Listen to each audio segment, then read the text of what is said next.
नमस्कार, मैं हूँ डॉक्टर अजय भांबी और आज हम बात करने जा रहे हैं केतु के अध्यात्म की और हमारा विषय है कुंभ राशि। पिछले कई दिनों से हम केतु की बात कर रहे हैं और इसके ऊपर हमको बहुत अच्छा रिस्पांस मिला है। केतु का अध्यात्म, क्योंकि केतु को हम मोक्ष कारक ग्रह मानते हैं। किसका मोक्ष होता है ये तो पता नहीं, लेकिन अगर केतु कुंडली में अच्छा हो तो व्यक्ति को नेगेटिविटी की तरफ से निकाल के पॉजिटिविटी की तरफ लेके जाता है, जहाँ पर शुद्धता एक गुण है जो धीरे धीरे बढ़ने लगता है और आदमी की अपनी आत्मा से, उसकी आत्मा उससे बात करने लग जाती है। उसको बताती है कि तुम यह क्यों कर रहे हो, क्या नहीं करना चाहिए। और जब ये विचार शुरू हो जाता है मन में, धीरे धीरे फिर आदमी पवित्र से पवित्रतम होते जाता है। आज हम बात करेंगे कुंभ राशि की, जिसका स्वामी शनि है। लेकिन कुंभ राशि में बृहस्पति की बड़ी यूटिलिटी है, उपयोगिता है, और ये दोनों ही ग्रह बहुत बड़े ग्रह हैं। शनि भी बहुत बड़ा ग्रह है। हालांकि गुरु जो है बृहस्पति तो बृहस्पति है, तो वो तो पूरे अंतरिक्ष में सबसे बड़ा ग्रह है, लेकिन शनि भी उसके समकक्षी है, उसके बाद समकक्ष है। दोनों ही ग्रह जो हैं व्यक्ति में, समाज में, युग में परिवर्तन करने की क्षमता रखते हैं। बृहस्पति जो है सौर मंडल का विशालतम ग्रह होने के कारण बहुत सारे ग्रहों के साथ योग बना लेता है। सूर्य के साथ, चंद्र के साथ, मंगल के साथ, केतु के साथ। जब बृहस्पति मिल जाता है तो ये राजयोग बना देता है और व्यक्ति के जीवन में वो सब हो जाता है जिसकी कल्पना भी नहीं की जा सकती। और शनि अकेला राजयोग कुंडली में बना सकता है और अकेला ही भ्रष्ट योग भी बना सकता है। ये शनि के पास बात है। क्योंकि हम शनि की बात यहाँ इसलिए कर रहे हैं क्योंकि यह राशि शनि की है और कुंभ राशि जो है अंतरिक्ष की राशि, स्पेस की राशि। तो यहाँ पर इसलिए हमने बृहस्पति का जिक्र किया। इन दोनों का यहाँ पर बड़ा गहरा संबंध भी है। अब देखिए, जो दो राशियाँ हैं अंतरिक्ष में, मकर और कुंभ, एक्वेरियस एंड कैप्रिकॉन, दोनों राशि एक के बाद एक आती है। कैप्रिकॉन के बाद एक्वेरियस आती है और यह एक अपने आप में अद्भुत चीज़ है, जबकि और जगह ऐसा नहीं है। और इन दोनों राशियों के दोनों तरफ बृहस्पति की राशियाँ आती, एक तरफ धनु और एक तरफ मीन। ऐसा भी कह सकते हैं कि शनि को दोनों तरफ से प्रोटेक्शन मिला हुआ है बृहस्पति का। तो बृहस्पति इधर भी है, बृहस्पति उधर भी है। तो दोनों के बीच में शनि है, जिसको दो राशियाँ हैं और दोनों राशियाँ उसकी काफ़ी डिफरेंट नेचर की हैं। इसलिए बृहस्पति को न केवल देवताओं का गुरु बल्कि विश्व गुरु भी बोला जाता है। उन दोनों के बीच में शनि है, तो इसका मतलब इन दोनों ग्रहों के बीच में एक बहुत गहरा संबंध है, जिस पर आज हम विचार करेंगे। नाड़ी ज्योतिष या सप्तऋषि ज्योतिष जिसकी हम बात करते हैं, वहाँ पर शनि और बृहस्पति को मित्र मानते हैं, अटूट मित्र। जबकि पाराशरी ज्योतिष में या अन्य ज्योतिषों में शनि और बृहस्पति को सम मानते हैं, न्यूट्रल। लेकिन नाड़ी ज्योतिष ऐसा नहीं मानता। नाड़ी ज्योतिष बोलता है अगर किसी की कुंडली में शनि और बृहस्पति के साथ संयोग है, युति है, या आमने सामने है, तो वो कुंडली महान हो जाती है। हमारे पास ऐसे कई राजनेताओं की कुंडली है, कई अभिनेताओं की कुंडली है, कई बिजनेसमैन की कुंडली है, कई आर्टिस्टों की कुंडली है, अभिनेताओं की, म्यूजिशियन की, इवन ज्योतिषियों की कुंडली है। उच्च कोटि का ज्योतिषी अगर कोई है तो इन दोनों का कनेक्शन है। उसका कारण मैंने कभी लिखा था तो मैं बताता हूँ। शनि जो है वो मासेस का ग्रह है, पब्लिक का ग्रह है, आम आदमी का ग्रह है। बृहस्पति जब शनि वाला व्यक्ति आम आदमी से जुड़ने का कोशिश करता है जेन्युइनली, तो बृहस्पति उस पर कृपा करता है, आशीर्वाद देता है कि जाओ तुम पब्लिक में जाओ तो काम करो, चाहे पॉलिटिशियन हो, चाहे सिंगर हो, एक्टर हो, बिजनेसमैन हो, ज्योतिषी हो या कोई स्पोर्ट्स पर्सन हो। तो उसका जो काम है बेसिकली पब्लिक को अपनी ओर अट्रैक्ट करना है और अपने काम से उनको मदद करना है या एंटरटेनमेंट करना है। तो आपके लिए एंटरटेनमेंट करना भी बहुत ज़रूरी है। वो जो रास्ता दिखा दे तो बहुत ज़रूरी, बहुत और भी अच्छी बात है। इसलिए अच्छे उच्च कोटि के डॉक्टर से कुंडली में ये योग मिल जाता है। यदि हम पश्चिम ज्योतिष या वेस्टर्न ज्योतिष के हिसाब से बात करें तो हम ऑलरेडी एक्वेरियन एज में हैं या कुंभ की एज में हैं, कुंभ योग में हैं, ऐसा कह सकते हैं। जो एक्वेरियन एज की हम बात कर रहे हैं वेस्टर्न एस्ट्रोलॉजी के हिसाब से उल्टा चलता है। पहले जो युग था वो पीसियन एज थी।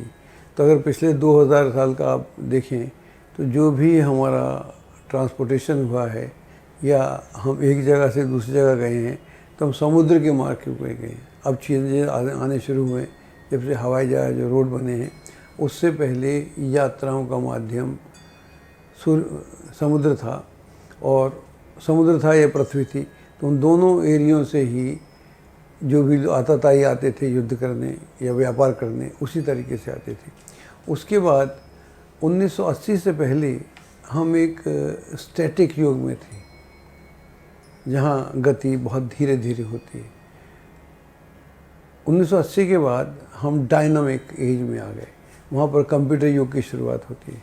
कंप्यूटर युग की शुरुआत के साथ ही पूरी दुनिया में डायनामिज़म, जो डायनामिक एज में हम चले गए। और उसके बाद में हम डिजिटल एज में चले गए और आज हम एआई में हैं, यानी आर्टिफिशियल इंटेलिजेंस में हैं। तो अब ये युग कहाँ से कहाँ ले जाएगा। ये युग एक्वेरियन एज है, वो स्पेस की एज है। अब जो भी कुछ हो रहा है स्पेस से हो रहा है, आकाश से हो रहा है। हम सब कुछ आकाश के माध्यम से करें, जो भी हमारे सैटेलाइट्स हैं, जो भी हमारे खोजें हैं। और अब तो आदमी दूसरे युग में दूसरे प्लेनेट पर रहने की बात कर रहा है। पहले हम दूसरे देशों की बात करते थे। आने वाली जनरेशन अब प्लैनेट्स की बात करेगी। आप कौन से पे रहते हैं? वो मैं मून पे रहता हूँ, आजकल मैं यूरेनस पे घर बना रहा हूँ। ये हो सकता है तो 200 साल बाद हो, लेकिन यह स्थिति भी आने वाली है।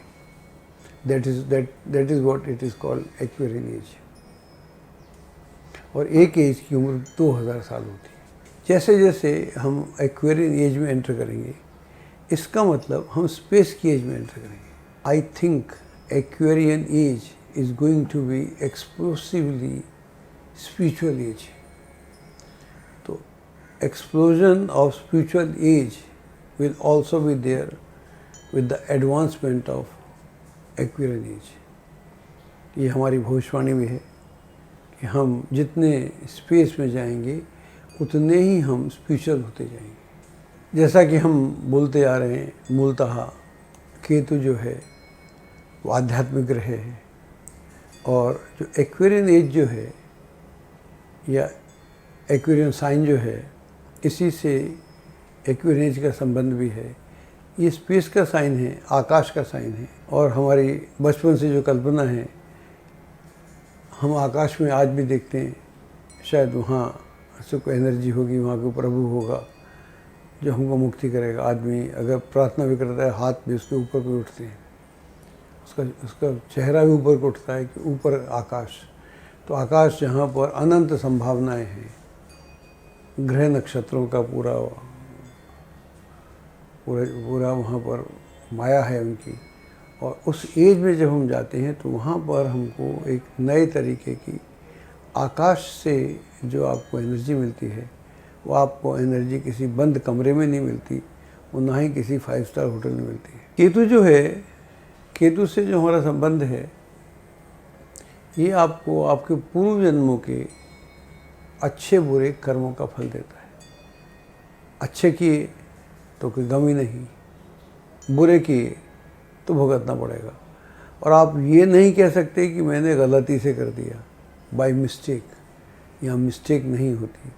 इसलिए पूरे केतु के दौरान बोलता रहा हूँ कि जो हमने किया वो तो हमने किया, मैंने किया, मैं क्या करूँ, लेकिन जो मैं करूँ कम से कम उस पर मेरा ध्यान रहे, तो I will not add on bad karma in my destiny. तो बैड कर्मा को एकत्रित ना किया जाए जहाँ तक संभव हो। बाकी तो जो लिखा है वो ही जाता है, जहाँ तक संभव हो ना किया जाए। दूसरा, ये जो कुंभ राशि का साइन है, ये चिंतन मनन का साइन है, ज्ञान का साइन है, नॉलेज का साइन। इसलिए इतनी नॉलेज दुनिया में बढ़ रही है। आज आपकी मेड या आपका नौकर, आपका ड्राइवर आपसे ज़्यादा जानकारी रखता है दुनिया के बारे में, क्योंकि वो कनेक्टेड है। अगर यंग है तो सब मालूम है उसको। हमारी एज के लोगों को कम मालूम होता है, हमारा ड्राइवर हमको ज़्यादा बता देता है कि सर ऐसा ऐसा कर लीजिए। तो ये ज्ञान की एज है, ये विजडम की एज है।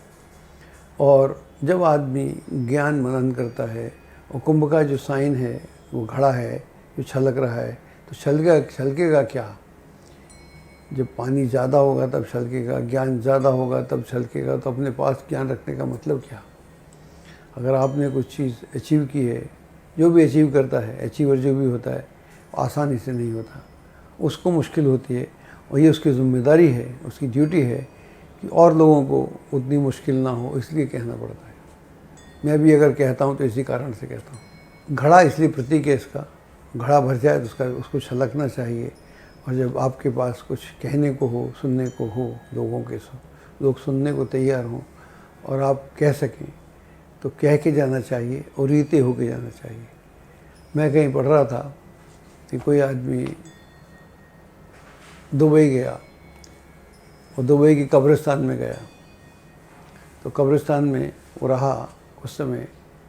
तो उसने कहा कि वहाँ पर उसने देखा कि बहुत सारी खोपड़ियाँ ने उससे बात की, जो लोग गड़े हुए थे। उसमें कि कोई राइटर था, कोई फिलोसफर था, कोई साइंटिस्ट था, कोई एक्टर था। वो इतना कर सकते थे, उन्होंने कुछ नहीं किया। तो उनकी खोपड़ियाँ वहाँ पर कब्र में ऐसे ऐसे हो रही थी, डोल रही थी। तो उसका कहना था कि अगर आप कुछ जानते हैं, कुछ है, तो कल को आपकी खोपड़ी भी कब्र में ना डोले, इसलिए जो है उसे कह जाना चाहिए। और मैं इसी सिद्धांत पे काम कर रहा हूँ। जो भी मैं थोड़ा बहुत जानता हूँ मुझे कहना चाहिए। और कुंभ की हम बात कर रहे हैं। केतु इंट्यूटिव ग्रह है, इंट्यूशन का बादशाह है, और यह चिंतन मनन का साइन है। अगर जहाँ दोनों मिल जाते हैं तो कमाल हो जाता है, और जब दोनों मिल जाएंगे तो आदमी कुछ भी कर सकता है। जिन लोगों की कुंडली में यह योग होता है वो लोग औरों से डिफरेंट होते हैं। और जब आप चिंतन मनन करना शुरू करते हैं, पश्चाताप करना शुरू करते हैं, तब आपके पूर्व जन्म के जो भी पाप हैं वो समाप्त हो जाते हैं, और अगले जन्म के पुण्य भी आपके प्रकट होना शुरू हो जाते हैं। तो ऐसा नहीं है कि केतु आपको सिर्फ आपको दंड ही देने के मूड में है, वो आपको मुक्त करने के मूड में है। लेकिन जो भी जंग लगा हुआ है, जो भी रेस्टिंग लगी हुई है आपके दिमाग में, उसको निकाल के आपको शुद्ध और तरल बनाने के मूड में। तो इसलिए यहाँ पर कुंभ राशि शनि और केतु का बड़ा गहरा संबंध हो जाता है। वो वैसे भी ये जो राशि है वो चिंतन मनन मंथन की राशि है, करुणा की राशि है, कंपैशन की राशि है। और जब आप करुणा आपके हृदय में स्थापित हो जाती है तो फिर ऊंच नीच, छोटा बड़ा का भेद आपके दिमाग से खत्म हो जाता है। कुंभ राशि इसलिए भी अंतरिक्ष की सबसे महत्वपूर्ण राशि है, इसलिए यहाँ बृहस्पति को हमने जोड़ा क्योंकि जब देवताओं और राक्षसों में अमृत को लेके युद्ध शुरू हुआ था, तो तब वो अमृत को लेके जब आकाश में भागे थे, तो उस समय बृहस्पति कुंभ राशि में था, इसीलिए कुंभ का मेला लगता है। और 4 कुंभ हैं जो अलग अलग स्थानों पर लगते हैं। हरिद्वार में तो मेन कुंभ लगता ही है। इसके अलावा क्षिप्रा नदी उज्जैन में लगता है, सिंहस्थ इसको हम बोलते हैं। इसके अलावा नासिक में और प्रयागराज में, तो ये 4 कुंभ लगते हैं। तो मेन कुंभ का जो प्रारंभ हुआ था वो कुंभ राशि में जब बृहस्पति था तब हुआ था। और जब ये कुंभ के मेले लगते हैं, इसमें लाखों करोड़ों लोग देश विदेश से आते हैं, उस समय जो बृहस्पति होता है आकाश में इन्हीं राशियों में होता है। इसलिए कुंभ राशि और शनि का गहरा संबंध है। वराहमिहिर ने अपने शास्त्र में कहा है कि जब बृहस्पति कुंभ राशि में होता है तो उसका फल उच्च के बृहस्पति के बराबर होता है। इसलिए भी कुंभ राशि और भी महत्वपूर्ण हो जाती है, और ये इसका संबंध शनि से है। इसीलिए शनि और बृहस्पति की दोस्ती है। शायद इसी कारण से नाड़ी शास्त्र बोलता है कि बृहस्पति और शनि साथ हों तो फिर वो कमाल करने की क्षमता रखते हैं। हमारे पास कुछ कुंडलियाँ हैं जिनसे हम जस्टिफाई करने का प्रयास करते हैं कि जब केतु इन नक्षत्रों में होता है तो क्या होता है।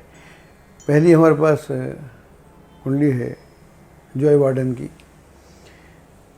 जो अमेरिका के राष्ट्रपति हैं। अगर आपको याद हो तो हमने अपने एक वीडियो में इनके जीतने की भविष्यवाणी भी की थी, आपको हमारे वीडियो मिल जाएगा। इनकी जो कुंडली है वृश्चिक लग्न की है, वहाँ पर सूर्य है, शुक्र है, चतुर्थ में केतु है, सप्तम में शनि है, छठे में चंद्रमा है, नवम में गुरु है, दशम में राहु है और द्वादश में मंगल और बुध है। और इनका जो केतु है वो धनिष्ठा के नक्षत्र में है, यानी मंगल के नक्षत्र में है। तो ये बड़े पुराने पॉलिटिशियन हैं और पहले कई बार, कम से कम 2 बार तो वाइस प्रेसिडेंट भी रह चुके हैं। पॉलिटिक्स में काफ़ी बड़ा नाम है इनका, और इनको आजकल बोलते हैं veteran prime minister of America. और सबसे पुराने हैं। जब रशिया और अमेरिका में शीत युद्ध हुआ था, कोल्ड वॉर, तो उस ज़माने के प्रेसिडेंट हैं। और आज भी ऑलमोस्ट 80 साल की उम्र में ये वहाँ के राष्ट्रपति हैं और दोबारा होना चाहते हैं, क्योंकि यहाँ पर जो इनका केतु है धनिष्ठा के नक्षत्र में, मंगल के नक्षत्र में है। और कुंडली जो है उसका जो लग्न है वो वृश्चिक है, उसका स्वामी मंगल है। तो यहाँ पर केतु भी मंगल का कार्य कर रहा है, जबकि इनका स्वयं का मंगल 12वें घर में है। तो आप नक्षत्रों का कमाल देखिए, तो 12वें का दोष खत्म कर दिया और ये जीवन के उत्तरार्ध में अपनी इच्छा पूर्ण कर सके। अगली कुंडली है हमारे पास अमिताभ बच्चन कुंडली है। आप सब लोगों को कुंडली याद भी होगी। कुंभ लग्न कुंडली है, लग्न में केतु है और केतु यहाँ पर सतविषा यानी केतु के नक्षत्र में, सॉरी, चतुर्थ में शनि है, सप्तम में राहु है, गुरु छठे भाव में है, अष्टम भाव में 4 ग्रह हैं, सूर्य है, बुध है, मंगल है और शुक्र है, और चंद्रमा 9th हाउस में है। इनका जो केतु है वो सतभिषा नक्षत्र में है, यानी राहु के नक्षत्र में है। तो राहु और केतु तो एक ही हो गए। तो मैंने पहले गलत बोल दिया तो माफ़ कर दीजिएगा। तो केतु जो है सतभिषा नक्षत्र में, यानी राहु के नक्षत्र में। सतभिषा नक्षत्र बहुत शुभ माना जाता है। उसका अर्थ होता है 100 तारे चमकते हों, उसको सतभिषा बोलते हैं। और ये बड़ा शुद्ध नक्षत्र माना जाता है। हालांकि है तो राहु का और राहु जो है वो केतु के नक्षत्र में मघा में है, तो एक्सचेंज ऑफ नक्षत्र भी है। तो इनके लग्न और 7th हाउस में एक्सचेंज ऑफ नक्षत्र है। जब हम ग्रहों की बात करते हैं एक्सचेंज ऑफ प्लेनेट, तो वो काम करते हैं, तो ये भी काम करते हैं। एक्सचेंज ऑफ नक्षत्र आर ऑल्सो इक्वली गुड। तो यहाँ पर ये हमको देखने को मिलता है। इसके अलावा इनके बारे में क्या कहें, ये तो कमाल के हैं। जिस दिन से सुपरस्टार हुए उस दिन से सुपरस्टार हैं, और ये अपने आप में रिकॉर्ड है, और ये ऐतिहासिक पुरुष हैं, और भगवान इनको लंबी उम्र दे, यही हम कामना कर सकते हैं। लेकिन जब केतु अच्छे नक्षत्र में होता है तो फिर वो फल देता है, और फल देता ही चला जाता है।